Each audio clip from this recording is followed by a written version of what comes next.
Yes ఆంజనేయుల Naik, Palnadu జిల్లా CITU ప్రధాన కార్యదర్శి. గత మహాసభ నుండి ఈ మహాసభ వరకు పల్నాడు జిల్లాలో అనేక ముఖ్యమైనటువంటి పోరాటాలు నిర్వహించాం. ఈరోజు ప్రభుత్వం మారిన వెంటనే మా ప్రాంతంలో స్కీమ్ వర్కర్ల మీద, ప్రధానంగా అంగన్వాడీ, ఆశా, మున్సిపల్ రంగాల మీద విపరీతమైనటువంటి రాజకీయ జోక్యం.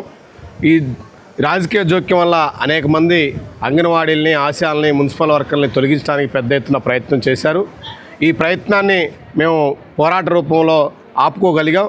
ఈరోజు గతంలో ప్రభుత్వం ప్రతిపక్షంలో ఉన్నప్పుడు తెలుగుదేశం ప్రభుత్వం పోరాటాలు చేసి ప్రతి శిబిరాల వద్ద వచ్చి మా ప్రభుత్వం వస్తే మీ అందరికీ మంచి జరుగుతుందని చెప్పి అధికారంలోకి వచ్చిన తర్వాత పెద్ద ఎత్తున రాజకీయ ఒత్తిళ్లు, రాజకీయ జోక్యం చేయటం అనేది తీవ్రంగా ఖండించాము. మేము గట్టిగా ప్రయత్నం చేసి అందరినీ ఆపుకోగలిగాం.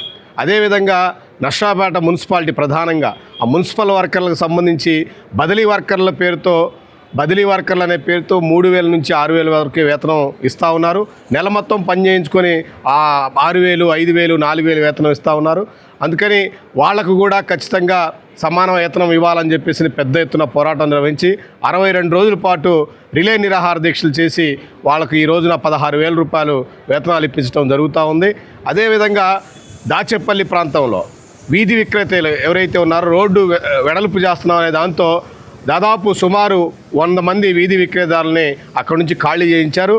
పెద్ద ఎత్తున ఆందోళన నిర్వహించి మళ్ళీ వాళ్ళ షాపులు అక్కడ పెట్టుకునే విధంగా ప్రయత్నం చేశాం. అదేవిధంగా పవర్ గ్రిడ్ కార్మికులు కాంట్రాక్ట్ మారినప్పుడల్లా పవర్ గ్రిడ్ కార్మికుల్ని తొలగిస్తూ ఉన్నారు.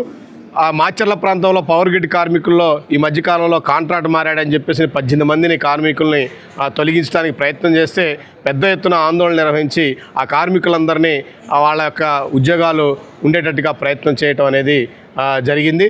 అదేవిధంగా ప్రధానంగా ఈరోజు పల్నాడు ప్రాంతంలో పెద్ద ఎత్తున రాజకీయ జోక్యం, రాజకీయ దాడులు, ప్రత్యక్షంగా దాడులు చేయడానికి పెద్ద ఎత్తున ఈ టీడీపీ కూటమి ప్రభుత్వం ప్రయత్నం చేసింది. దాన్ని ఉద్యమాలతో కలెక్టర్ ఆఫీసు ముట్టడి, ధర్నా చేసి ఉద్యమాలతో ఆపుకోగలిగాం. ఈ రకంగా రాబోయే రోజుల్లో ఇంకా అనేక ఈ మహాసభ దృష్టిలో పెట్టుకొని రాబోయే రోజుల్లో అనేక ఉద్యమాలు చేసి కార్మిక వర్గానికి ఆ ప్రాంతంలో అండగా ఉంటామని చెప్పేసి తెలియజేస్తాం.